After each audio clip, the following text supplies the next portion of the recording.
Hello friends, welcome to my YouTube channel Kartik exam home. देखिए, जो 2018 में वैकेंसी आई थी वीडियो की, ग्राम विकास अधिकारी की, तो उसका एग्ज़ाम हुआ था। इसके बाद उस एग्ज़ाम में कुछ धांधली पाई गई, इसकी वजह से वो एग्ज़ाम रद्द कर दिया गया था।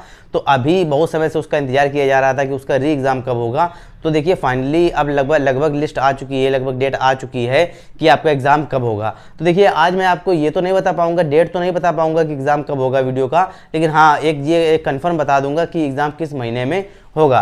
ठीक है, तो देखिए, वीडियो में के एग्ज़ाम में जो वीडियो की भर्ती आई थी उसमें ग्राम विकास अधिकारी की भर्ती थी, वीडियो की, वीपीओ की भर्ती थी, ग्राम पंचायत अधिकारी की, और समाज कल्याण पर्यवेक्षक की थी।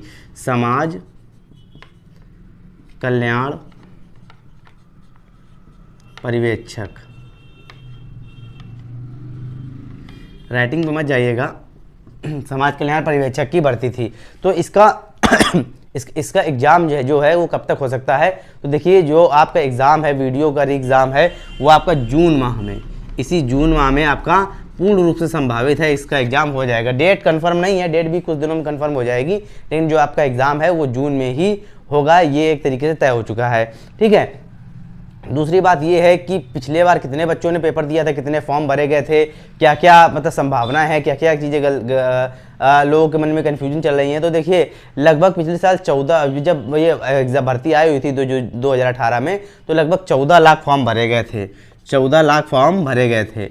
लेकिन जो एग्ज़ाम दिया था वो लगभग 9.5 लाख लोगों ने दिया था, 9.5 लाख लोगों ने दिया था। तो कन्फ्यूजन लोगों को ये है कि क्या जब सर इसका एडमिट कार्ड जारी होगा तो जो उन्होंने एग्ज़ाम दिया था उसी का जारी होगा कि सबका जारी होगा? तो देखिए, जिन लोगों ने एग्ज़ाम नहीं दिया था वो इस चिंता से बिल्कुल भूल जाएं, उनका भी एडमिट कार्ड जारी होगा। पूरे जितने लोगों ने फॉर्म भरा था, लगभग 14 लाख थे, लगभग 14 लाख थे, तो सारे के सारे लोगों का एडमिट कार्ड दोबारा से जारी होगा, दोबारा से उन लोगों को मौका मिलेगा एग्ज़ाम देने का। ठीक है, थर्ड पॉइंट क्या है? थर्ड पॉइंट ये है कि क्या कहते हैं कि जब पिछली बार एग्ज़ाम हुआ था उसमें क्या क्या हुआ था। देखिए, उसमें एग्ज़ाम हो गया था, उसका रिजल्ट भी आ गया था, इसके बाद डॉक्यूमेंट वेरिफिकेशन भी हो गया था, और फाइनल रिजल्ट भी आ गया था। फाइनल रिजल्ट में जब भर्ती होनी थी, भर्ती ज्वाइनिंग के समय में उस भर्ती को रद्द किया गया था, इस भर्ती को रद्द किया गया था।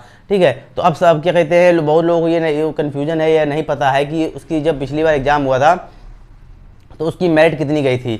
तो हम आपको बता देते हैं, उसकी मेरिट गई थी, जनरल कैटेगरी की मेरिट मैं आपको बता रहा हूँ 211 मेरिट गई थी। बाकी सबकी ओबीसी SC ST की तो इससे कम ही गई थी। जनरल कैटेगरी की 211 मेरिट गई थी 300 में से। अब क्या कहते हैं, सिलेबस क्या क्या है, आएगा क्या क्या? तो क्या कहते हैं, आपकी हिंदी आएगी, GS आएगी, इसमें सेंट्रल GS और UP GS दोनों को मिक्स हैं। इसके बाद क्या कहते हैं, आपकी रीजनिंग आएगी।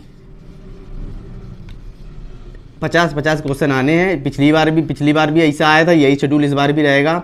50-50 क्वेश्चन आने हैं, हर क्वेश्चन 2 नंबर का, 150 क्वेश्चन आएंगे, हर क्वेश्चन 2 नंबर का होगा, 300 नंबर का टोटल आपका पेपर होगा। इस बार भी, पिछली बार भी 300 का हुआ था, जिसमें 211 मेरिट गई थी, फाइनल मेरिट जनरल कैटेगरी की। ठीक है, बाकी 211 से सबकी बाकी कैटेगरी की सबसे कम गई थी, 211 से कम ही गई थी। ठीक है, ओबीसी की 208 के आसपास गई थी शायद। इसके बाद के SC की भी 208 से भी कम गई थी, ST की उससे भी कम गई थी, महिलाओं की उससे भी कम गई थी। ठीक है, तो फिलहाल मैं आपको जनरल कैटेगरी की बता दे रहा हूँ, 211 मेरिट आपकी गई थी। तीसरा, अब इसके बाद क्या पॉइंट बचता है कि सर क्या कहते हैं, इस बार मेरिट कितनी जा सकती है? तो देखिए, इस बार मेरिट का वो तो तभी पता चलेगा जब इसका एग्जाम होगा। लेकिन हाँ, एक बात जरूर क्लियर कर दूँ कि जब पिछली बार एग्जाम हुआ था, उसमें जो रीजनिंग वाला पार्ट था ये बहुत टफ था, बहुत बड़े बड़े क्वेश्चन थे, एक लेवल से ज़्यादा हार्ड क्वेश्चन थे। ठीक है, तो अभी इस बार आप मान के चलिए कि इस बार इतना कठिन एग्जाम नहीं रहेगा, कि रीजनिंग का पोर्शन तो खास कर उतना कठिन नहीं रहेगा, क्योंकि जिस हिसाब से UPSSC इस समय रीजनिंग पूछ रहा है अपने क्या कहते हैं कॉम्पिटिशन एग्जाम में, जिस तरीके की रीजनिंग वो दे रहा है खासकर UPSSC, तो उसी तरीके की रीजनिंग रखेगा, एक्स्ट्रा कुछ इसमें ऐड नहीं होगा पिछली बार की तरीके। पिछली बार तो बहुत कठिन रीजनिंग हो गई थी, इसी वजह से बहुत से लोग रीजनिंग की वजह से ही क्या कहते हैं एग्जाम से बाहर हो गए थे। तीसरी बात, अच्छा ठीक है, चौथी बात ये कर लेते हैं, तीन चीज़ें क्लियर हो गई हैं। अब चौथी बात ये कर लेते हैं कि सर ट्रिपल सी का क्या इशू है? ट्रिपल सी देखिए, जो आपका जो क्या कहते हैं, जब फॉर्म आया था 2018 में फॉर्म आया था, लगभग 5 साल पहले। ठीक है, तो उसकी जो लास्ट डेट थी वो थी 29 जून के आसपास थी, 28 जून या 29 जून थी, मैं रफ कर दे रहा हूँ। 29 जून के आसपास लास्ट डेट थी, जो फॉर्म भरने की लास्ट डेट कितनी थी? लगभग 28 या 29 जून थी। चलिए मैं 29 जून मान के चल रहा हूँ, कन्फर्म करके अगले वीडियो में बता दूंगा मैं। 29 जून के आसपास थी। ठीक है।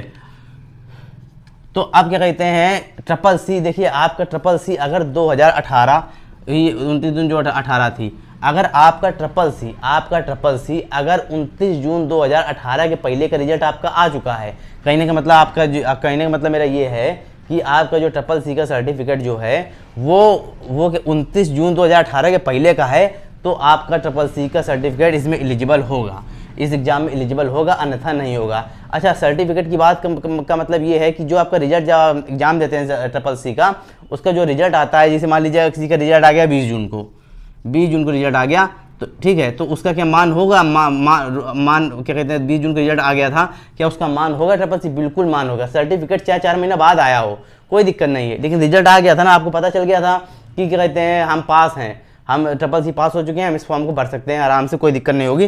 तो मतलब एक तरीके से मान के चलिए 29 जून के पहले अगर आपका रिजल्ट आ चुका था, 29 जून 2018 के पहले आपका ट्रिपल सी का रिजल्ट आ चुका था, तो आप इस फॉर्म के लिए एलिजिबल है, आपका ट्रिपल सी इसमें मान हो जाएगा। तो इसके बाद एक और इशू था, इसमें एक और इशू है कि ये क्या सर ट्रिपल सी ना हो और कंप्यूटर का और भी सर्टिफिकेट हो, क्या इसमें मान होगा?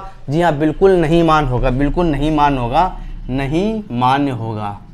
ठीक है, आपने कुछ भी कर रखा हो, आपने ओ लेवल कर रखा हो, आपने कंप्यूटर साइंस से क्या कहते हैं डिग्री ले रखी हो, डिप्लोमा कर रखा हो, या हाई स्कूल इंटर में आपने सब्जेक्ट के तौर पर कंप्यूटर लिया हो, ये सब आपको कुछ नहीं मान होगा, सिर्फ आपका ट्रिपल सी ही मान होगा, आपका ट्रिपल सी ही मान होगा। इसके बाद अब क्या कहते हैं, देखिए जब 2018 में वैकेंसी आई थी तब एक चीज़ और थी कि हाँ कि जो EWS है वो उस समय लागू नहीं था। EWS लागू हुआ है 2019 में, 18 में तो लागू नहीं था। तो अब क्या EWS का कोई इशू रहेगा इसमें?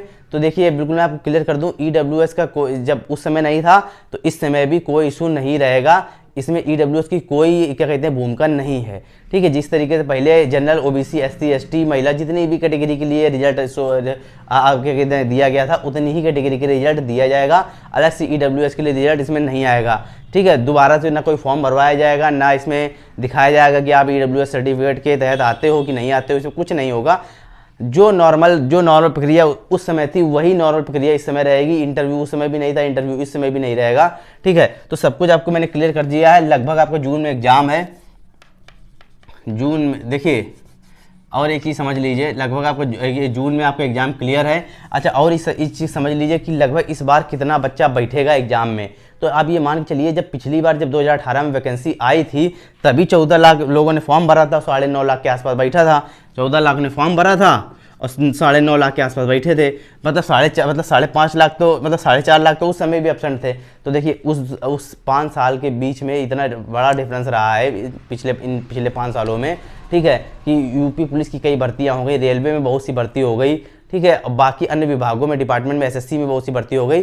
तो देखिए जो मतलब जो क्या कहते हैं एक तरीके से कहें कि जो पढ़ने वाला कैंडिडेट था, जो जिसने उस समय फॉर्म डाला था, लगभग उसकी नौकरी क्या कहते हैं एक तरीके से मिल चुकी है।